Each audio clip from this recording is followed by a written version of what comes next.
but I don't. Ladies and gentlemen, you didn't come here to listen to me talk, so I'll shut up for a little bit. Sherilyn Fenn, ladies and gentlemen.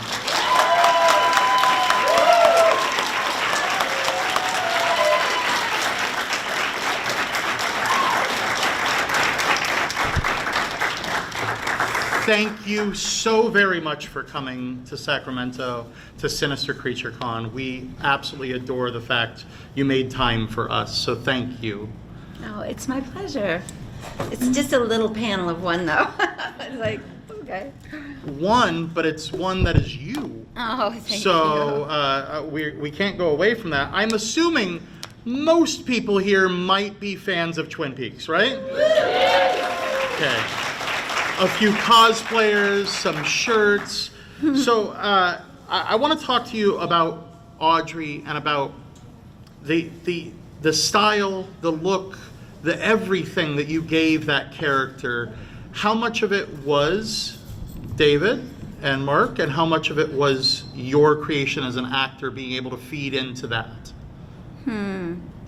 Well, I think, can you hear me? Okay. What's interesting is that David,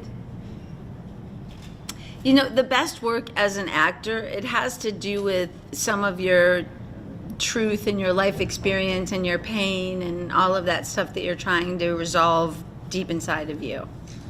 And a lot of actors try to say it isn't, and they're lying, because that's what your truth, your life experience is far more interesting than your imagination, like what you might make up. The poignancy of your pain that we all have, far more interesting, and that's what David is always interested in.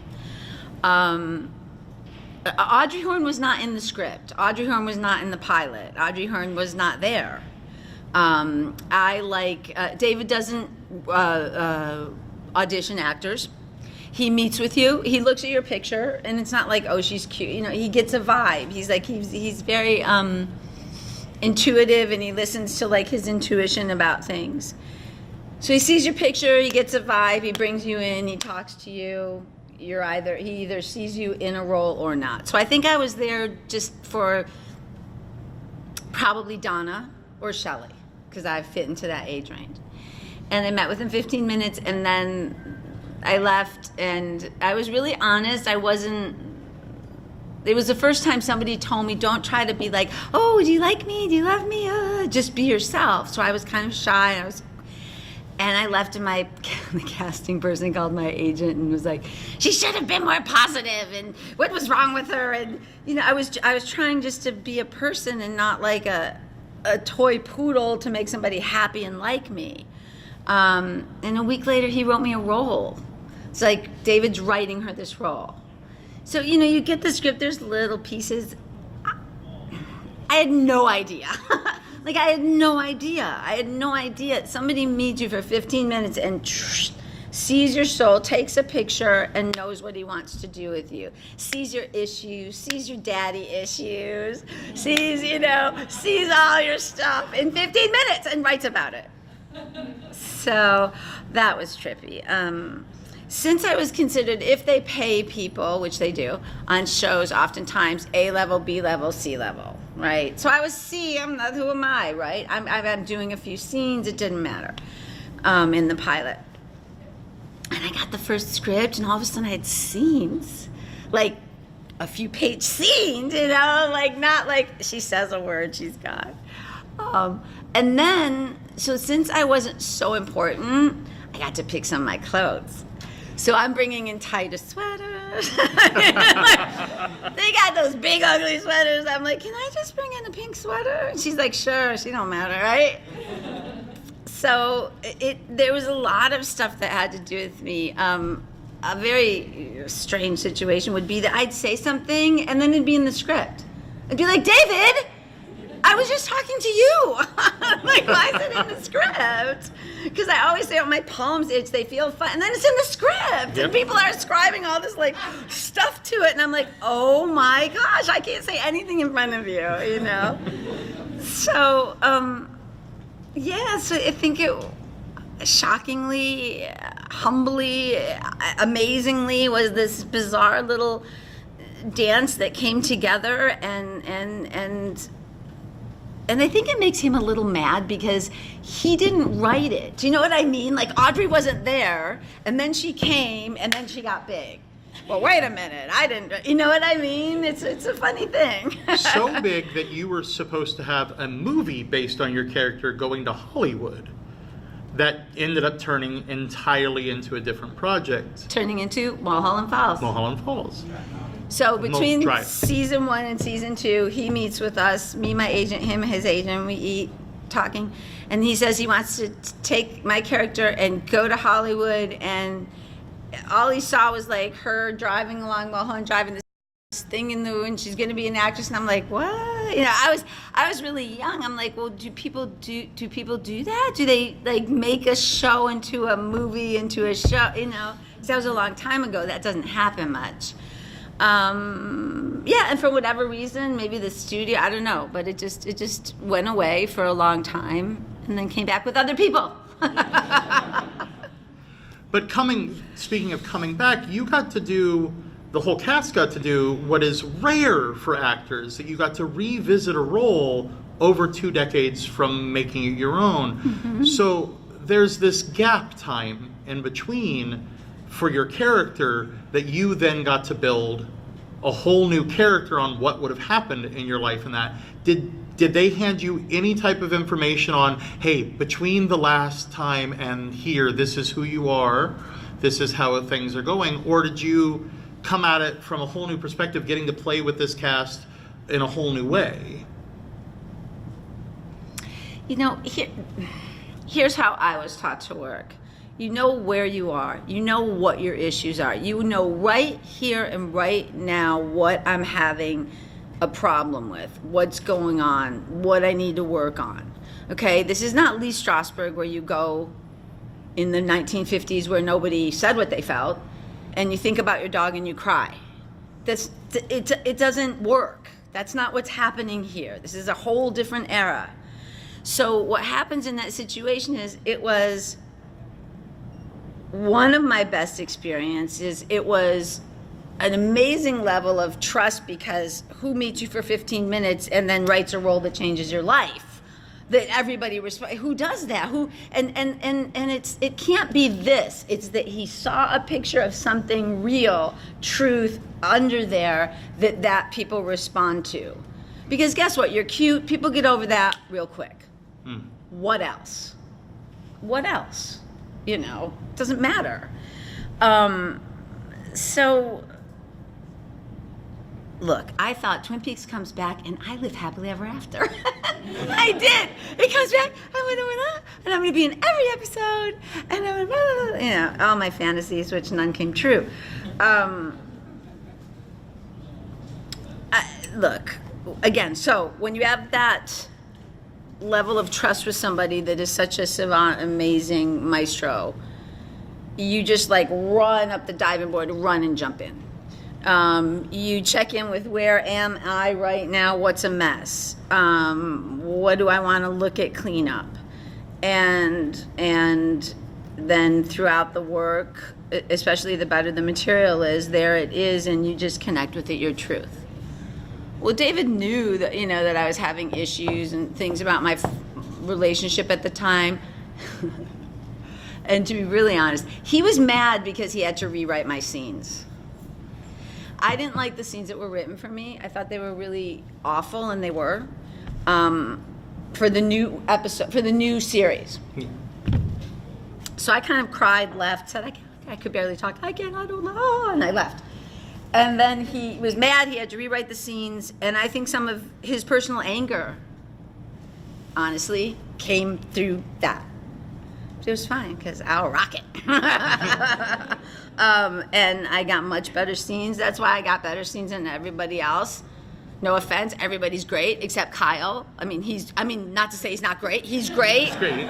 But he's in every scene. You know, all of us. I feel like they made this story and then they said, better add her, better add him, better add James, better add, you know, and it just like, So,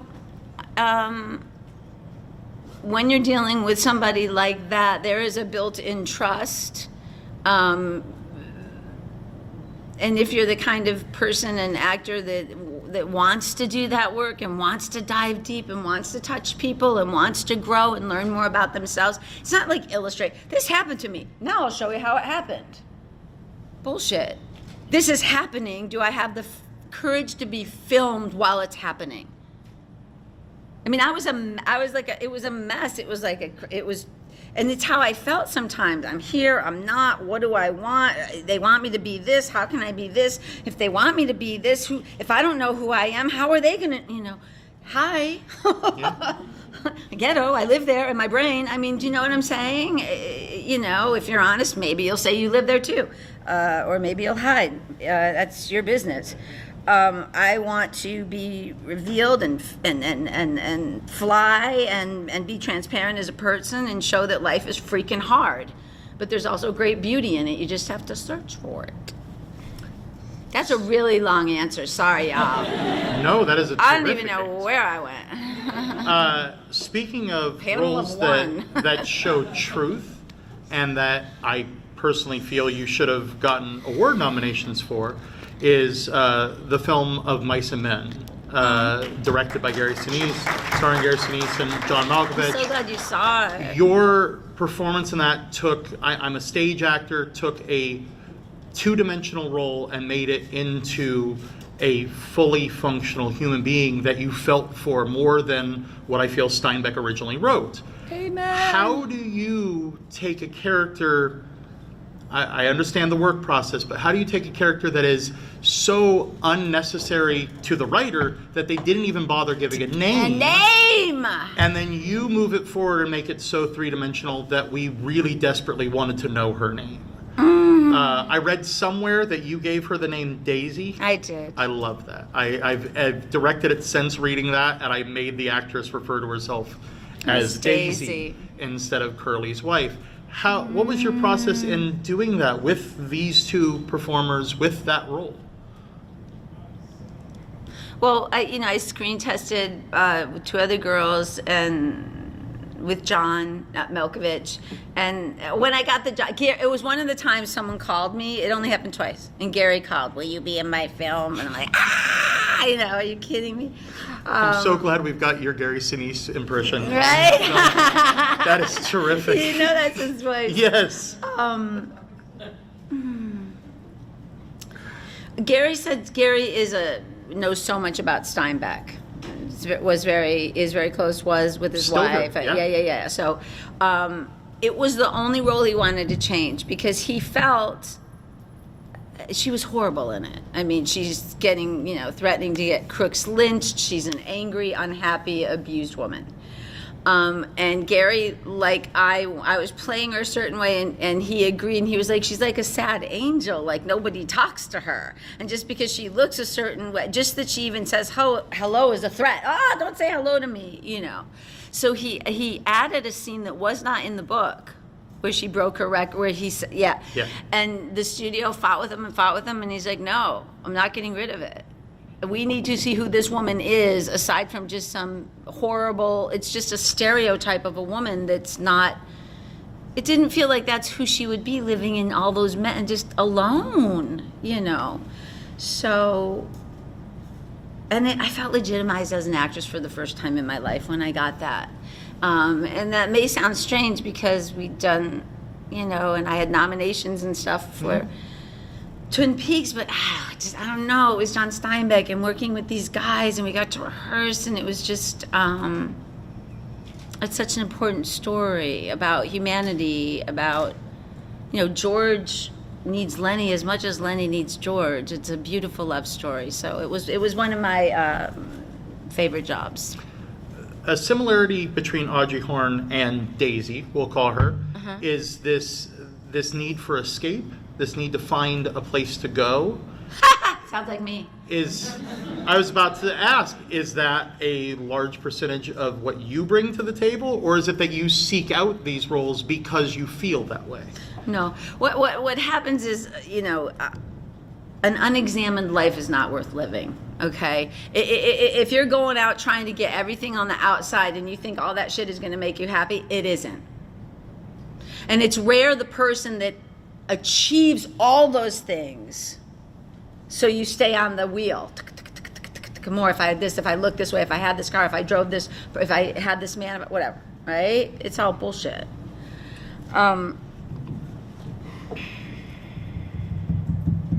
Remind me what we were talking about. Do you seek roles that No. are escaping? Right. Look, I seek escape in this life. Okay? I see things around me. I can't believe the world I'm living in. Mm-hmm. I can't believe the racism. I can't believe the way people are treating people. I can't believe I have to hide. I'm in the world, but not of it. I cannot take all this in because it's killing me. I do not watch the news. They want, if it bleeds, it leads. Mm-hmm. They're trying to keep us scared and consuming. I can't do it. So, I came from a fucked up childhood. Who didn't, right? Want to be loved, want to be liked, want to be seen, want to be a valuable person, want to give back, want to be of service. So when I see Daisy, I know her. I know not being loved. I know being totally alone in the world. I know being abandoned. We all do, if we're honest.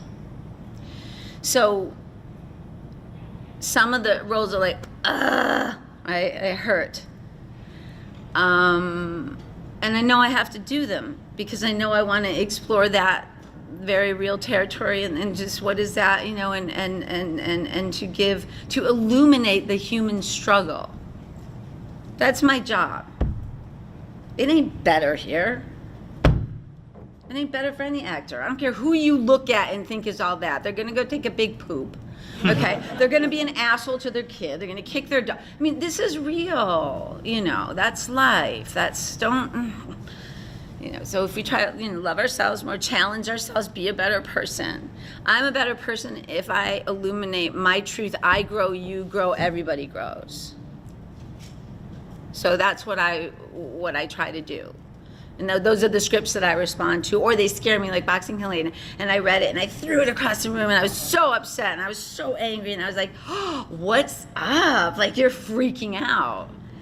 I understood a woman being in a box. I understood, obsessive relationships, all of it. And then I knew I had to do it, because I knew this reaction was so huge that there was something in there that needed to be healed or looked at or explored or, revealed, let that part become transparent, because when one of us do that, we heal us all on some level. We do, if it's true. If it's true, if you tell your friend the truth, they tell you one back. So I'm on a quest to make the world more pure and real and honest, and yeah. You are doing an amazing job of it. I can say that. Thanks. I was going to bring up that Boxing Helena is, the role of Helena would scare most actresses away from doing it. So the idea that you literally scared yourself into taking it is so impressive to me as far as your performance in that film, looking back on it. So Well, Kim another Basinger pulled out of it. She was supposed to do it. They were building sets. She chickened out. They bulldozed sets. Millions of dollars later, they totally screwed the production. Yeah. So it did scare some people away then, but you still found the truth. And I was judged brutally, and it's just that, man, you gotta lay at night and be good with you. Am I going to live my life for everybody else? They're all going to judge. See, my teacher said when I was 19, you'll walk in a room, there's 20 people, 10 like you, 10 don't. Do you like you? Because that's all that matters. Are you true to you?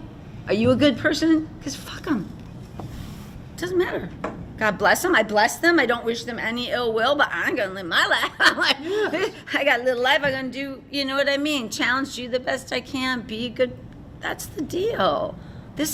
Like that, it's over, yo. Like that. I don't want to sit on my deathbed wondering, I was so afraid to do anything. And yeah, no.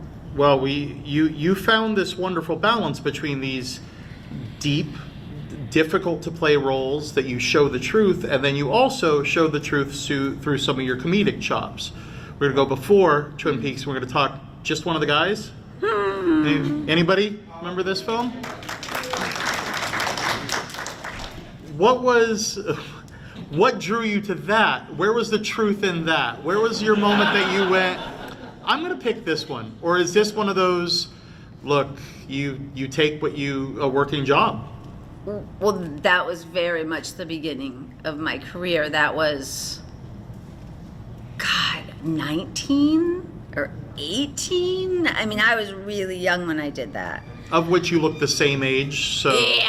I can say this close, so. But that was, oh, yay, I get to, maybe be in a movie. And the funny part was, Joyce Heiser was such a cute boy. She was. It was like, something just worked. It was fun. I had a fun time doing it. I don't know that I was funny. I think where comedy came in, where I, at least like my comedy workshop, I call it, was a TV series, Rude Awakening, which I did for 3 seasons on Showtime. That was really learning. But yeah, it was fun. It was cute. I also wanted to mention, as far as comedy is concerned, I mentioned it to 2 of your co-stars who were here last time, and that was the episode of Psych, the sitcom. That was fun. Where before you knew you were going to get a reunion special of Twin Peaks, Psych handed you the reunion special that is, you guys know the TV show Psych? The Dual Spires episode. What was it like stepping into a not quite parody version, but somewhat parody version of something that you helped create for so many years? It was cool. I mean, you know what? I really don't know that at least I didn't, and a lot of us didn't have any idea. You don't know. It's a throw of the dice. You don't know what's going to spark something, and, what's going to spark some truth in people and make them want to see it again.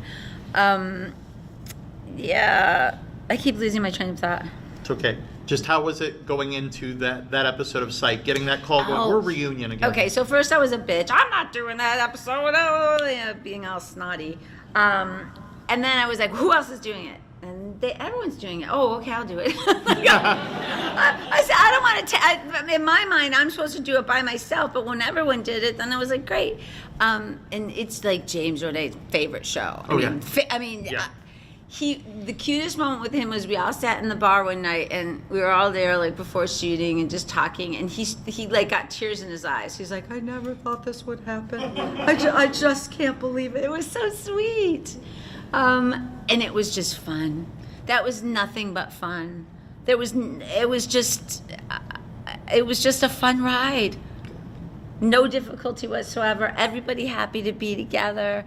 Paying homage to something that we all loved and never thought would come back again, So, yeah, it was fun. Wonderful. Let's see, does anybody in the crowd have a question? Yep. So, going back to the comedies, one that I think is an underrated 80s comedy, The Wildlife. Do you have any stories from that? Oh, my God. The Wildlife. Okay, well, Christopher Penn was a friend of mine, really, really, like one of my first. We were all at the same agency, Christopher and Johnny Depp and Nick Cage and all of us. So we were all there. That was one of the first scenes that I had. I was absolutely frightened. That's all I remember. Absolutely frightened. And they were supposed to unzip this thing. And I was kind of dating Chris, but he was kind of very protective of my friend. And I just had no idea what I was doing. I'm like, oh, what are we doing? The director's like, well, we're going to shoot a scene now. And I was like, oh, my God, he was so mean. No, it was just silly, fun. Yeah, but it was fun. It was a fun movie. Chris is so underrated. Yeah. He was much more powerful than his brother. I got you here on the call. More damage, too, unfortunately. Hi. Yes, you. So, I don't know if you know this, it's gaining pretty big surge of popularity online right now. A lot of people are starting to watch The Wraith. And I had no idea. Oh, yes, they are. Seen it on a lot of sites, just, you know, some underrated 80s movies. And it's a lot of fun to watch. I was just wondering if there's any interesting stories or if you have anything interesting to say about it. Okay. I'm bad at lying. I could sit here and tell you something like those stories, everything's so much fun. Okay. But where's the truth in that? The Wraith. The Wraith. Well, preface it was interesting and awkward because Johnny Depp was my first love. We were young, we were together. Nobody knew him, nobody knew me, nobody cared. He's a great person. We love each other. That was that for years. And then he goes to do Platoon with Charlie. Now I'm supposed to be in Charlie's movie, and there's like, Johnny's not happy, right? I have to kiss Charlie. So that was a problem to begin with. Okay. So there was that going in. And then, well, Charlie was doing everything that he was still doing up until a couple years ago. I mean, they were getting drunk, they were getting high, they were flying to Las Vegas and coming back, and he couldn't do lines in the scene, which were like, hi, Carrie. I mean, like, it's the Wraith. Do you know what I'm saying? There wasn't a lot of intense dialogue. And he couldn't do it. And so then they had to shut down production, and then they tried to blame it on me a lot, saying I was green, I was new. I'm like, yeah, but I ain't in Vegas. Like, I'm here doing my... It was just bullshit. It really was. Yeah, I don't have happy stories on that, y'all. I don't. They moved the camera to get my breast in when it wasn't supposed to be in, and it's one thing to agree to something, and it's a very different thing for somebody to be that manipulative and to move cameras on actors and have wardrobe people tell me because they're my friend, they moved the fucking camera, you know. Sorry to do that. And someone died on it. So, yeah. They did second unit work, and they were stupidly unstrapped down on the back of a flatbed, shooting the car. Well, that scene. Like, I was like, when they told, I was like, why weren't they strapped down? Like, what's up? Silly. But what's the funniest line in there? I don't know, but I smell French fries or some funny line. Am I right? Right? I don't know, Skink, but I smell French fries. Another question over here. Can you tell us about working on the set of 21 Jump Street in the episode with Johnny Depp? Well, it was horribly frightening because he was my boyfriend, and I had read for the role, and it was a really hard role because it was a young girl who had been sexually abused. So again, I'm 19, 20, and it's a lot of emotion and trying not to embarrass my boyfriend.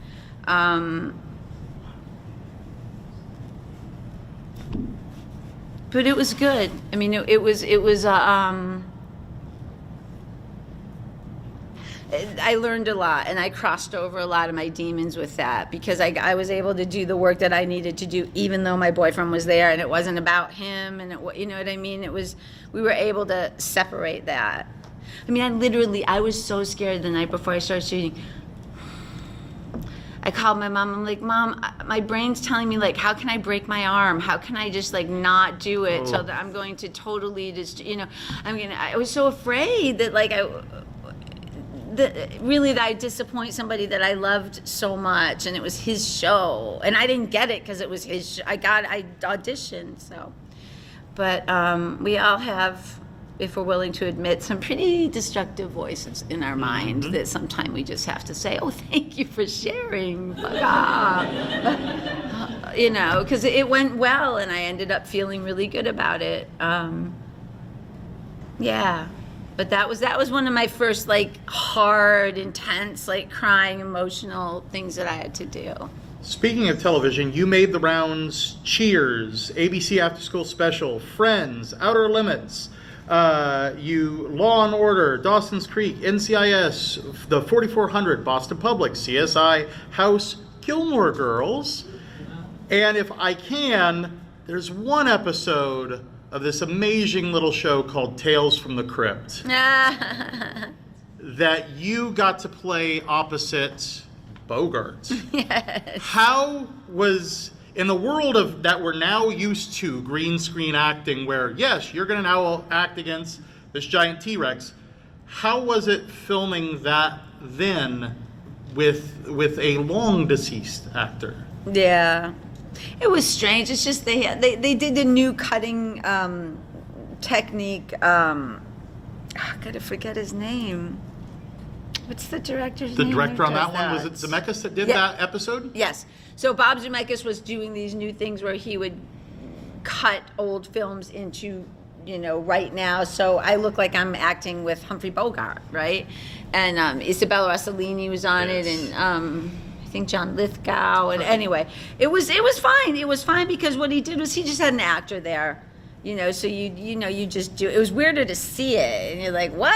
Yeah, but it was fun. Was the actor there giving you Yes. the emotion you need? So it was actually a real actor, Yeah, not yeah. just somebody reading lines. Yeah, or- he'd have somebody there so that there could be That's some great. kind of a connection. Yeah. Recently, you've jumped back into television, not only on a long stint on Shameless, which you were wonderful, Thank you. but also just recently I saw you entering the world of comic books as Raven's mom in I Titans. How was that? Did somebody seek you out because you worked perfect for that role? Or was this an audition that you went to? Did they see you? No, they sought me out for that, and I keep hoping that they go back to the convent and find and do that part of it. I mean, I think the superheroes, all that, it's wonderful, but for me, if there's not also a story about human beings, you know what I mean? It's just not my cup of tea. So I like when it's a combination, because we're all flawed, we all can be superheroes and we're all flawed, But yeah, that was a lot of fun. And that's a long resume. I started at 17 and I'm 54, so it's a long time. Somebody will say, "Oh, I know you from something." I'm like, "Child, I have no idea." Like, You could know me from everything. or you're gonna start calling me Laura Flynn, or or Cheryl Lee, or Sherilyn, so it's like, woo. I know we had some more questions. I'm going to take this one first. Okay. This is such an honor for me to be able to talk to you because I think you're an outstanding actress, and I have followed a lot of that career. Thank you so much. God bless you. Thank Yeah, you. I'm so glad I'm able. I can't get into it, but you are outstanding, and there's a movie that I would not have ordinarily watched because I'm like, but you were so good in it, and I saw your name, so I watched it. It was Junction. And now that I'm hearing you talk about how you bring all these emotions and how we're all tortured, human things, I can see, I kind of want to hear about your process for that, because that's a very vulnerable position for an actress. I know it's something I wouldn't ordinarily watch, but I saw your name. Oh, Yeah. the Tumor Junction conversation. Okay. That was one of the biggest, that was a big first film for me to have. That was a big role. It was Zalman King. The director had a certain amount of, cachet around him and whatnot.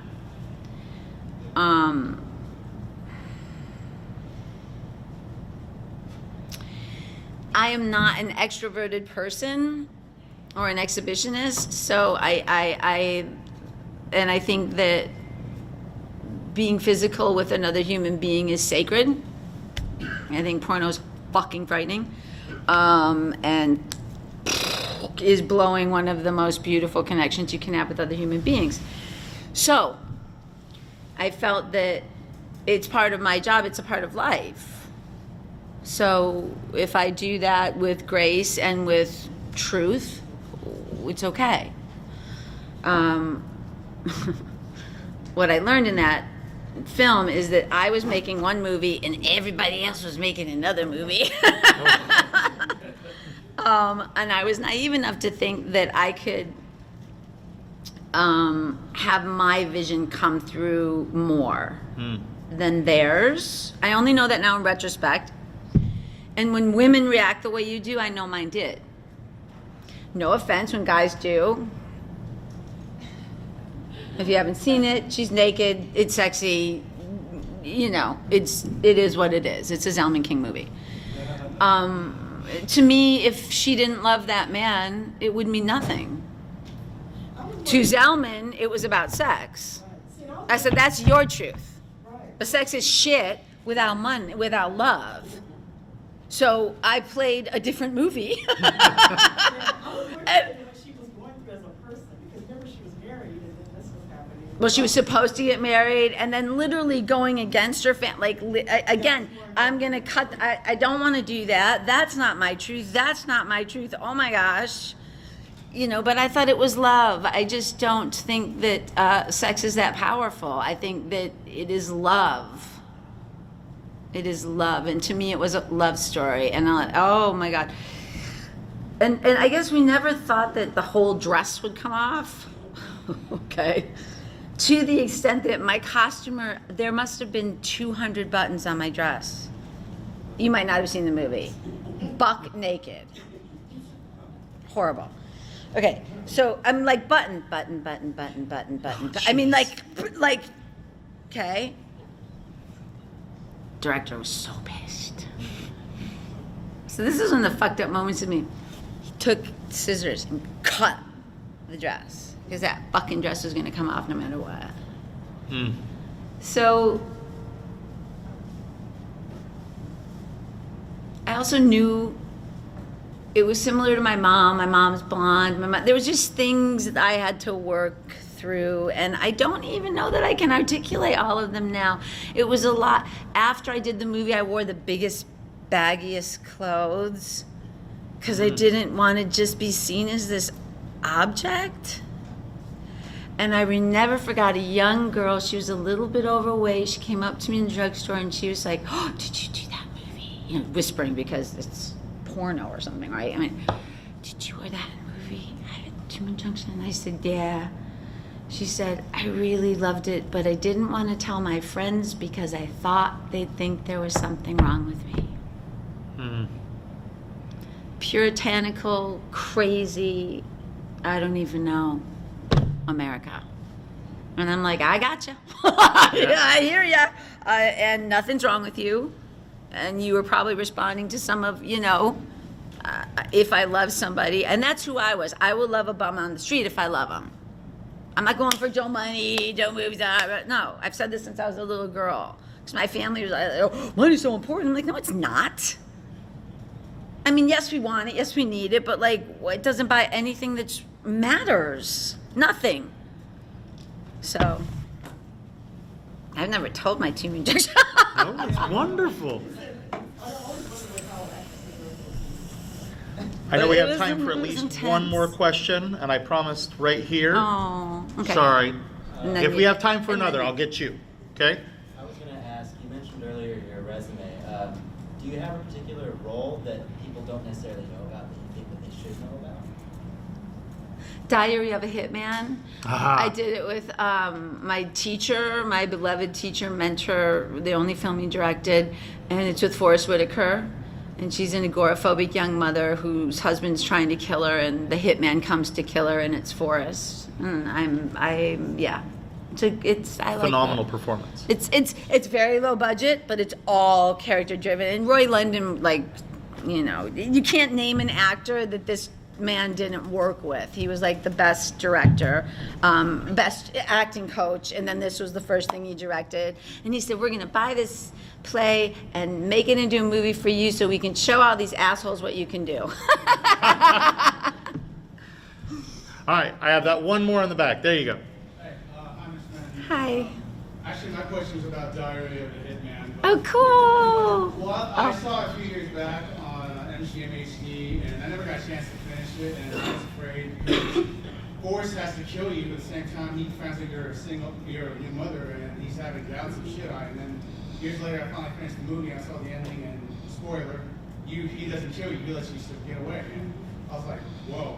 And that was just a very underrated movie, and it was just awesome. Dan, I love you on Great Donovan, too. Thank you. Before we wrap things up, I again want to thank you very much for coming to Sinister Creature Con. Everybody give a round of applause.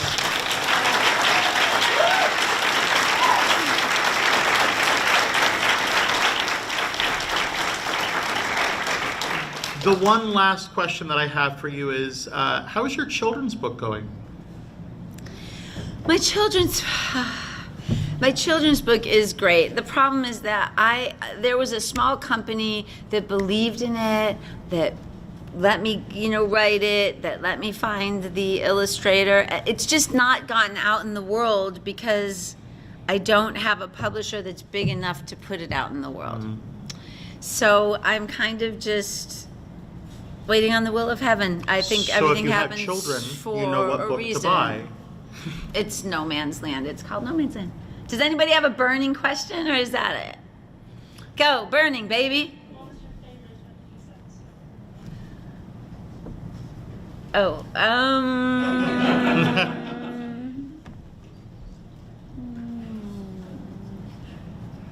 smoking cigarettes and talking about murder in the bathroom with Donna. Nice. That was fun. All right. Okay, so I really want to ask about your opinion, your interpretation of The Return, but I believe our host admitted to me in the lobby that he has not seen it yet. So, I have not. I don't want there to be any spoilers, but I guess the question is, are you happy with the ending? Do you feel satisfied, or do you feel like the story can continue? Forgive me if that's a cliche question. It's not at all. Look, I wish they went back to regular Twin Peaks. I don't know what happened. I don't know who these people were. I don't know what was going on. Now, mind you, who am I? It's David's thing. He gets to do what he gets to do. I think it's really good for David to have had the box of ABC that he had to stick in for Twin Peaks.